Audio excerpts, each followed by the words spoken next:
Olá pessoal, aqui é o Carlos Martins para mais um giro de mercado em 5 minutos, dessa vez para o dia 22/6/2015, com os fechamentos da sexta-feira, dia 19. Ibovespa hoje caiu de novo, em volta aqui da linha de tendência e dentro ainda do intervalo dos 54.200 pontos até os 52.800. Rolou até uma esperança de que ele ia realmente passar aqui para esse espaço em branco hoje e dar uma continuidade aí na sua tendência, mas não foi o que aconteceu. Eu vou até traçar uma linha de tendência nova aqui por essas duas máximas, para a gente ver até onde o Ibovespa pode ir. Ó, ele pode ir, eu achei que ele ia vir para cá, tá vendo? Tem 54.800 pontos, tem uma linha de tendência que passa aqui por aquelas duas máximas, mas não veio ainda. Pode vir na semana que vem, se vocês prestarem atenção nessa linha azul aqui, vamos dar uma olhada mais nessa linha azul, deixa eu ver se eu acho ela aqui.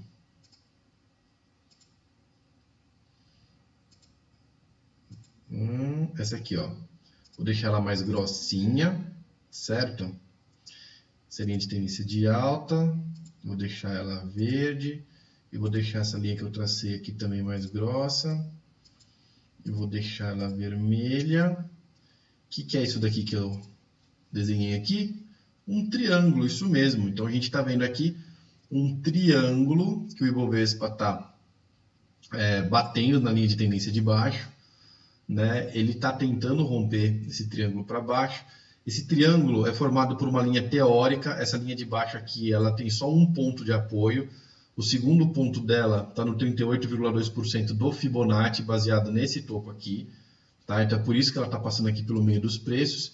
Se a gente passar uma linha real, aqui, ó, ela está passando um pouco mais para baixo, né? E está bem nos 53 mil pontos hoje. E o Bovespa está andando bem no meio aqui desse lugar. Como toda a figura triângulo é traçada dentro de indefinições, então a gente tem, obviamente, o Ibovespa aí indefinido, né, sem nenhuma projeção por enquanto. Mas, rompendo um desses dois lados e está afunilando a coisa, né, vamos olhar aqui quanto tempo ele ainda tem. Ele não tem mais muito tempo de vida nessa chata região de indefinição. A gente tem aqui mais 6 dias, deve ter mais 1 ou 2 semanas no máximo nessa região, e depois ele vai ter que tomar uma decisão na vida dele. Então, se romper para cima aqui, ele pode ameaçar de novo a região dos 60 mil pontos. Tá? Aí lembra aquela outra análise que eu fiz ontem, que 60 mil pontos já bate numa linha de tendência que vem de 4 anos, né, pelo gráfico semanal e também pelo mensal. Então, passar acima disso já é mais difícil, está até um pouquinho abaixo de 60 mil pontos, mas pelo menos projeta de novo lá os 60 mil.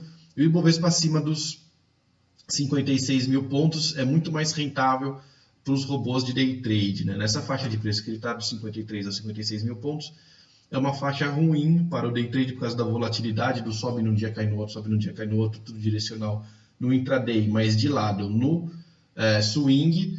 E abaixo dos 53 mil também ele fica melhor, porque ele dá uma desbaratinada nesse negócio de ficar direcional num tempo gráfico e indefinido em outro.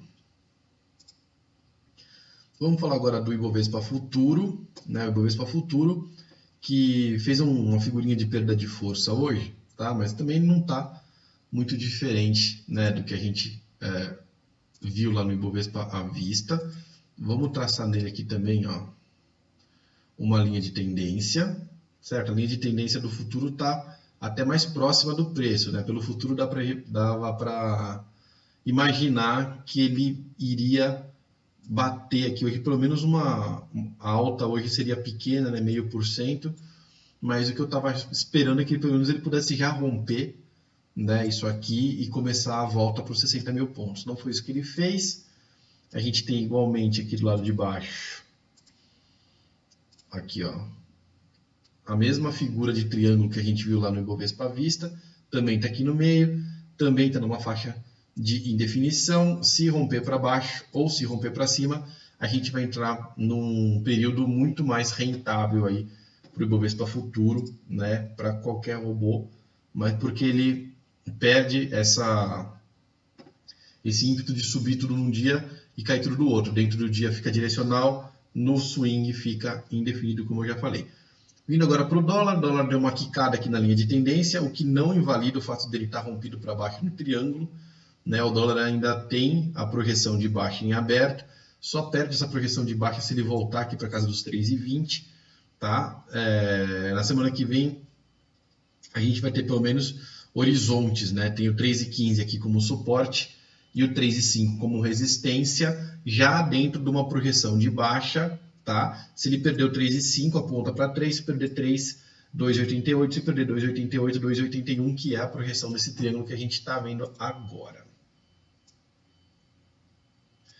Vamos começar agora a falar então dos papéis, começando pela Petrobras. Petrobras que está naquela região super de lado, né? Mais de lado que ela não tem como, ela está desde o final, do metade de abril, portanto, já são mais de 2 meses aqui nessa região de preço. Ela deu uma caidinha hoje de 2%, mas bem no meio da faixa entre o 13,88 e o 12. Se a gente pegar uma faixa reduzida, a gente vai pegar do 13,33 ao 12,33, né? Ó, que são esses dois aqui, essas duas linhas aqui, que é também aonde a Petrobras está inserida. Então a Petrobras está, por enquanto, totalmente indefinida, não tem nenhum viés, rosca, 50% para cada lado. Não tem o que a gente dizer da Petrobras. Já para a Vale, vamos dar uma olhada aqui. A Vale tem um suporte muito forte nos 16,45, não está parecendo que ela quer perder esse suporte, tá? Então ela também está numa região de indefinição, mas se ela for até os 18,50 e fechar esse gap aqui, que fecha exatamente em 18,50, ela pelo menos aponta para uma possível alta, né? E ela teria que refazer as figuras de projeção de preço, já que as figuras de alta que a gente tem aqui estão todas vencidas, ela perdeu os seus suportes, mas seria um ímpeto novo para ela, ela usaria esse 16,50 como um bom suporte, um bom piso, né? Abaixo do qual ela não cai facilmente, né? Então, a leitura que eu tenho da Vale é que ela pode montar alguma projeção para cima. Se ela também perder os 16,45, o 14,22 é um pulo. Aqui o Banco do Brasil, que segue a linha de tendência. A linha de tendência dele está apontando aqui em volta dos 23,12, onde ele fechou, né? É onde ele está. Se ele conseguir ficar acima do 23,50, vai apontar para essa outra linha de tendência aqui, que agora está nos 24,40, subiu um pouquinho.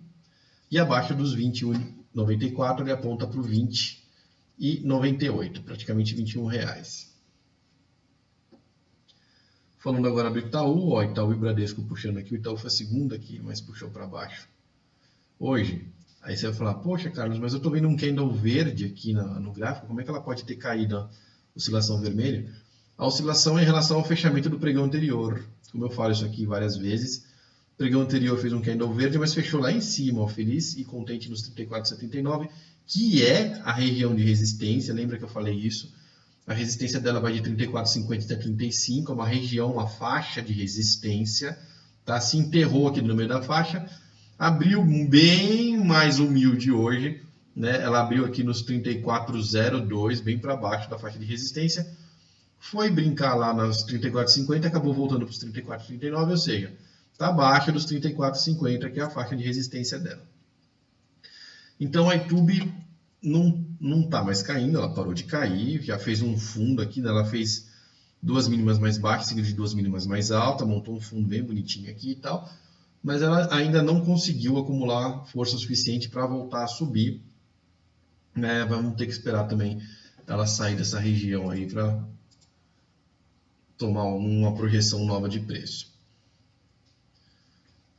Falando dos papéis, terminando os papéis, vou falar agora da Ambev, que finalmente rompeu para cima os 18,80, né, 18,90 para ela, 18,80 rompidos, ela aponta lá para os R$20,15 de novo, né, 20,19, um pouco mais para cima aqui, tá? E o 18,80 vai funcionar como suporte. Ela está rompida por quase nada, muito pouco, né, mas está rompida, entendeu? Então ela tem essa projeção com os 19,38 aqui no meio do caminho.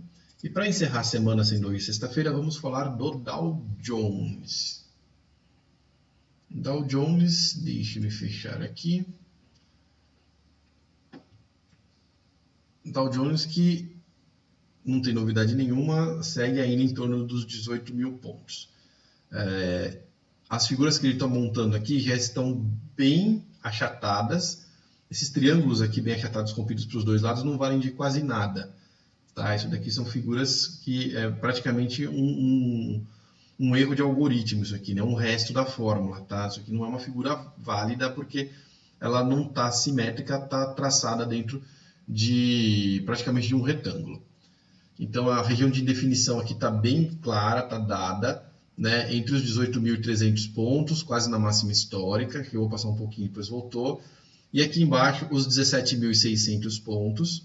Enquanto ele ficar nessa região de preço, não tem esperança nenhuma da gente ter uma projeção, mas se ele romper, e é bem provável que ele mais cedo ou mais tarde rompa aqui para baixo, tá? Se ele romper, a gente pelo menos abre esse tamanho todo da figura, ou 600 pontos para baixo. Se romper os 17.600 para baixo, tende a tocar nos 17 mil pontos.